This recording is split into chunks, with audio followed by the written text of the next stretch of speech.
घड़े का पानी ठंडा होता है क्यों? यही ना क्वेश्चन है जी। आपने नोटिस किया होगा, अभी गर्मी का समय भी चल रहा है ना जी। और आप घड़े में अगर पानी को रख दीजिएगा तो कुछ देर के बाद वो पानी क्या हो जाएगा? ठंडा हो जाएगा। क्या हो जाएगा? ठंडा। काहे होता है ठंडा? ये क्वेश्चन है कि ठंडा काहे होता है, यही ना क्वेश्चन है जी। घड़े में पानी जो रखते हैं आप, वो पानी ठंडा हो जाता है। क्यों ठंडा हो जाता है? यही ना क्वेश्चन है। चलिए समझते हैं कैसे तक क्यों ठंडा होता है। अब ध्यान से देखिए, ये जो घड़ा है, घड़े में जब आप पानी को रखते हैं, क्या रखते हैं? पानी को रखते हैं। तो ध्यान से समझिएगा आप कि घड़े में छोटे छोटे छिद्र होते हैं, छेद होते हैं। क्या होते हैं? छेद। घड़े में, घड़े का जो ये दीवार है, इसमें छोटा छोटा क्या है? छेद है। क्या है? छोटा छोटा छेद। छोटा छोटा क्या है ननू? छेद है। तुमको खुली आंखों से ये छेद दिखाई नहीं देगा, लेकिन आपने ये नोटिस किया होगा कि जब आप घड़े में पानी डाल देते हैं तो थोड़ा देर के बाद ऊपर में भी घड़ा भीग जाता है। भीगता है कि नहीं? तो जब तक छेदा नहीं है तब तक ऊपर भीगा कैसे? तो छेदा तो है, भले तुमको खुली आंखों से दिखाई नहीं देता है, लेकिन उसमें छेदा है। तो घड़े में जो ये छेद होते हैं, तो अंदर में जो तुम पानी रखे हो, क्या रखे हो? अंदर में क्या रखे हो? पानी। तो ये पानी जो है सरफ सरफ कर ये कहाँ आ जाता है? दीवार पर। कहाँ आ जाता है? दीवार पर। कहाँ आता है? दीवार पर। कहाँ आता है? ये पानी जो अंदर में रखे हो, ये पानी सरफ सरफ कर कहाँ आता है? दीवार पर। कहाँ आ जाता है? दीवार पर। यहाँ दीवार पर आ जाता है। बात समझ में आया? और अभी बताइए, हमारे वायुमंडल क्या है? गर्मी है। गर्मी चल रहा है, गर्मी है ना जी। तो हमारे गर्मी के समय में टेम्परेचर ज्यादा रहता है कि कम? ज्यादा रहता है ना जी। अब सुनो ध्यान से एक बात को, जब ये जो गर्मी हमारा जो वायुमंडल है वो गर्म है। वायुमंडल क्या है? गर्म है। अब सुनो, ये जब ये गर्मी जब इस पानी के ऊपर पड़ता है, किस पानी के ऊपर? किस पानी के ऊपर? घड़ा के अंदर जो पानी रखे हैं वो पानी तरफ तरफ कर कहाँ आता है? बाहर। बाहर में कहाँ? घड़ा के दीवार पर। घड़ा के। अब सुनो, कोई भी चीज को तुम गर्म करोगे, मान लो पानी को तुम गर्म करो, पानी को क्या करोगे? तो वो भाप बनेगा कि नहीं बनेगा? भापे ना बनेगा जी। मम्मी को देखे हो आधन देते हुए? आधन जो मम्मी देती है और आग जो लगाती है नीचे से, तो वो पानी गर्म होता है तो भाप बन के उड़ता है कि नहीं उड़ता? उड़ता है ना जी। तो सुनिए ध्यान से, जब क्या कहा जाता है, हमारा जो वायुमंडल है, हमारा जो वायुमंडल है वो गर्म है कि ठंडा है? गर्मी का दिन है। कैसा दिन है?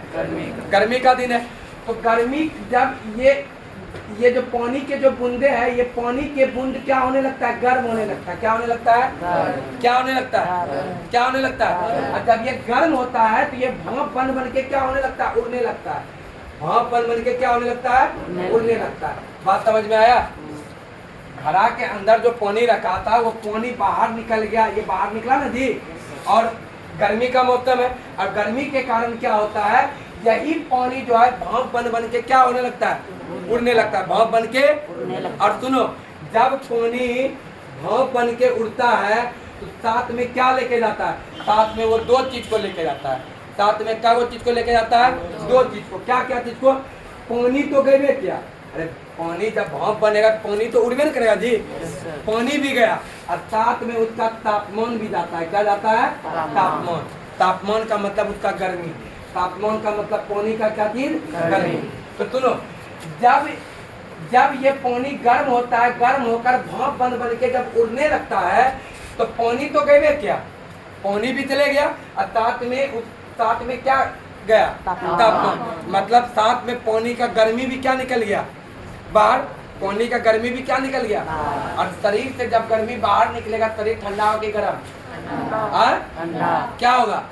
सुनो, जब ये भाप बन के निकलता है तो पानी भी निकल गया भाप बन के, और साथ में क्या निकल गया? उसका तापमान भी बाहर निकल गया, जिसके कारण अंदर का जो तापमान है, अंदर का तापमान क्या हो जाता है? अंदर का तापमान क्या हो जाता है? घट जाता है। अंदर का तापमान क्या होता है? घट जाता है। और घड़े का पानी क्या हो जाता है? ठंडा। किसी भी चीज का तापमान घटेगा तो वो ठंडा होगा कि गर्म? ठंडा। समझ में आया? तो अंदर का तापमान घट जाने के कारण ही क्या हो जाता है? ठंडा। तो अब एक बात बताइए, अंदर में पानी क्या था? द्रव के रूप में, किस रूप में? द्रव के रूप में। और ये भाप बन के उड़ा। भाप का मतलब गैस की, गैसे नदी, गैस नदी। तो बताइए द्रव का गैस बनना क्या कहलाता है? वाष्पीकरण। तो वाष्पीकरण की प्रक्रिया होने के कारण, वाष्पीकरण की प्रक्रिया होने के कारण घड़ा का पानी क्या हो जाता है? क्या हो जाता है? बात समझ में आया? बात समझ में आया? और एक बात, अगर तुमको घड़ा का पानी और जल्दी ठंडा करना है, समझ में आया? घड़ा का पानी अगर जल्दी ठंडा करना, तो एक बुद्धि बताते हैं। तुम घड़ा में पानी रख दो, घड़ा में पानी रख दिया, और क्या करो, पहले पानी शराब के बाहर निकलेगा तब ना पानी वाष्प बन के उड़ेगा रे। तो तुम क्या करो, बाहर से भी पानी डाल दो। बाहर से भी क्या डाल दो? बाहर से भी क्या डाल दो? अब समय बता ना, अंदर से पानी बाहर आएगा तब ना वाष्प बनेगा। अब तुम बाहरों से पानी डाल दिया, अब सीधे बाहर का पानी वाष्प बन के उड़ेगा। वाष्प बन के जब उड़ेगा तो तापमान उसका क्या हो जाएगा? बढ़ जाएगा, और तुरंत पानी क्या हो जाएगा? तो अगर तुम घड़ों में पानी रखते हो और चाहते हो कि पानी तुरंत ठंडा हो जाए, तो क्या करो, घड़ा में भी पानी रख दो और घड़ा के बाहर भी पानी को क्या कर दो? छीट दो। और उससे बढ़िया उपाय, कोई बोरिया उड़िया ले लो या कोनो कपड़ा ले लो, और कपड़ा को भिंगा के घड़ा के चारों तरफ क्या कर दो? लपेट दो। क्या होगा, जब वाष्प बन के उड़ेगा, टेम्परेचर घटेगा और घड़ा का पानी क्या हो जाएगा? ठंडा हो जाएगा। समझ में आया? तो तीनों क्वेश्चन का उत्तर मिला तुमको? चलिए।